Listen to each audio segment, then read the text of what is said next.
খুব স্বার্থপর হয়। বাবারা এতই স্বার্থপর যে নিজের কথা কখনোই ভাবার টাইম থাকে না। বাবারা সবসময় সন্তানদের জন্য চিন্তা করে, আমার সন্তানের কোন জিনিসটা হলে ভালো হবে, আমার সন্তান কোনভাবে বড় হলে মানুষের মতো মানুষ করা যাবে। বাবারা এত বেশি স্বার্থপর হয়, একটা দামি শার্ট কিনতে গেলে 4 বার ভাবে, হাত দিয়ে দেখে এই শার্টটা পছন্দ হয়, কিন্তু সন্তানের কথা চিন্তা করে কিনতে পারে না। বাবারা এত স্বার্থপর হয়, কখনো একটু দামি জুতা কিনে পরতে পারে না সন্তানের কথা চিন্তা করে। কিন্তু সেই বাবারা দিন শেষে সবসময় হেরে যায়। কেন হেরে যায় জানেন? আমাদের বাংলাদেশে অনেক সন্তান আছে যারা বাবাদেরকে বৃদ্ধ হয়ে গেলে বাবাদেরকে আর মর্ম দিতে জানে না, বাবাদেরকে আর সম্মান করতে জানে না, বাবাদের সাথে উচ্চ সুরে কথা বলে, বাবাদেরকে অপমান করে, হেনস্থা করে। অনেক সন্তানরা আছে যে বাবাদের গায়ে হাতও তোলে। বাবারা সারা জীবন শুধু ত্যাগ করতে শিখছে, বাবারা কখনো কিছু পায় নাই। বাবারা এরকম হয় কেন বলতে পারবেন? এই জাতি সমাজ সবাইকে একটা প্রশ্ন করি, বাবাদের জীবনটা এমন কেন হয়?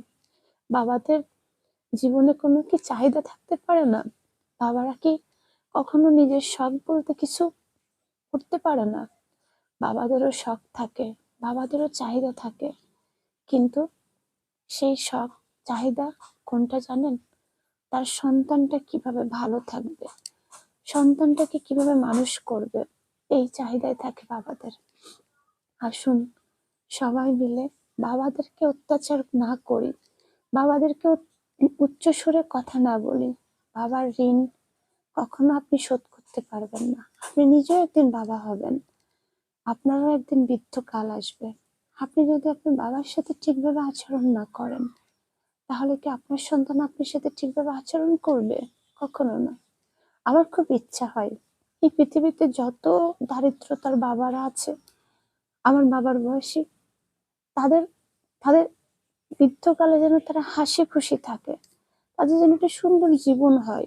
আমার খুব ইচ্ছা হয় আমি যাতে এমন হতাম যে সব পৃথিবীর যত অসহায় বাবারা আছেন তাদেরকে একসাথে রেখে তাদের বাকি জীবনটা সুন্দর করতে পারতাম।